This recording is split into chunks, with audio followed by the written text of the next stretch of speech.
What's up everybody, welcome back to my channel. My name is Khanyi and you guys have been asking for it, and today I'm bringing it for you, and that is sentence structure in IsiXhosa. So now you've learned your phrases and your words and basically your day-to-day activities and everything that you would do surrounding IsiXhosa. But now how do you start forming sentences in a way that makes sense? So today that's what I'm going to be covering. I know you guys have been asking for it for months, but I just wanted to get through some of the other important things that I thought would be important before we get to this part. Okay, the sentence we're going to start with is I am going to the beach on Saturday. In IsiXhosa that is ndiya elwandle ngomgqibelo.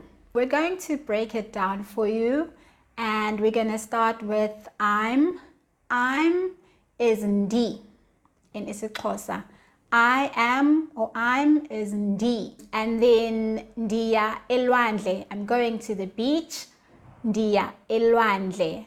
So to say I'm going is ndiya, and the beach is elwandle, and on Saturday is ngomgqibelo. The easy part and the good news here, guys, is that the sentence structure in IsiXhosa is basically the same as in English. The only difference is that we have certain words that are put at the end or just before a word, so like a prefix. So that's about the only difference, and the only other difference is the pronouns. But other than that, that's just a small bit that is different. But like in terms of flow and structure, it is the same. So as with English, we have the subject and the verb and followed by the object. The subject and the verb is one. In Xhosa, it's one word, ndiya, I'm going to the beach, elwandle, ndiya elwandle, to the beach.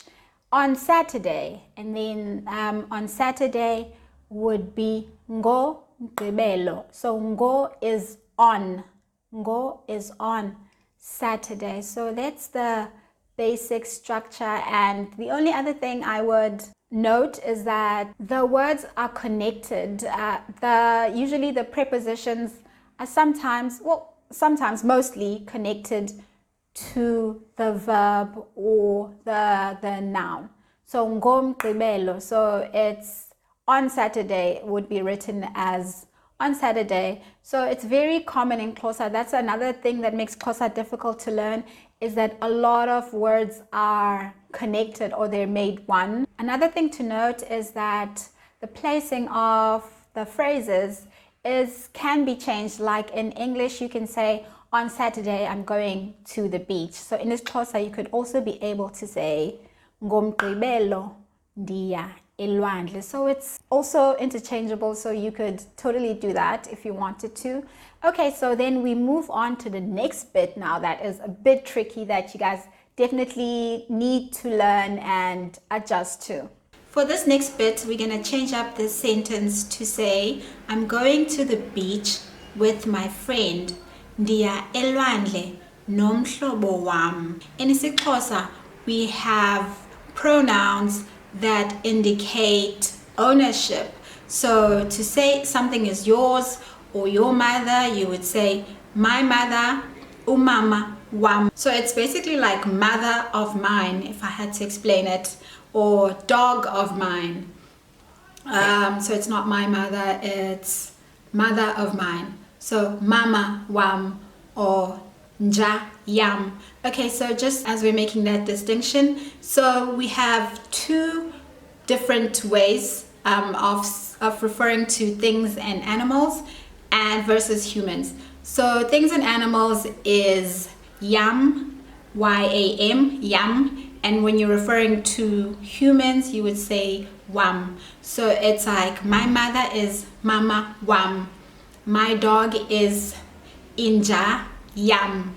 Also, with is different when you're referring to things and when you're referring to people. So if you were saying with my dog, you would say ne, ne. So with is ne when you're referring to things, and then with people it's no. So I'm with my mother, di no mama wam, and then with a thing you would say ne njayam. Okay, let's break down this sentence and so you guys can see the order that it needs to be in. I'm going to the beach with my friend.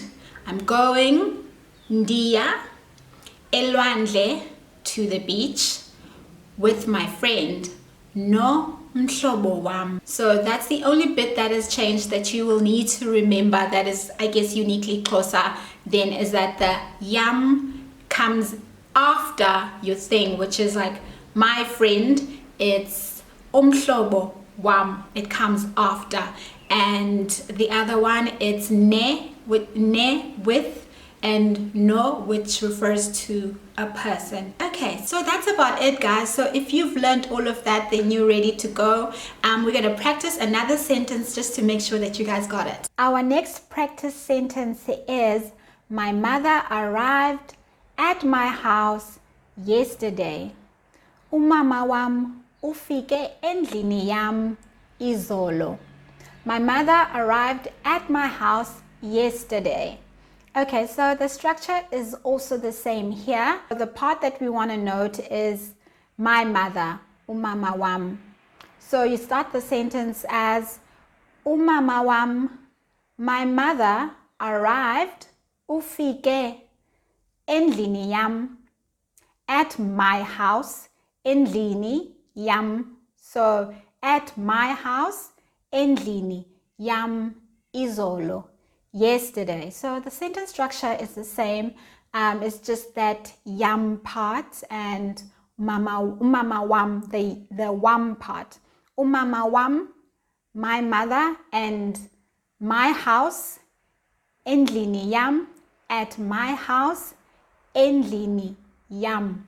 And so that is the basic structure in IsiXhosa and in English. So the structure is the same. It's just that last bit that I just taught you now that is different. So we will end here today, and I'll be coming with more videos going into sentence structure and grammar in the coming weeks. So do stay tuned for that.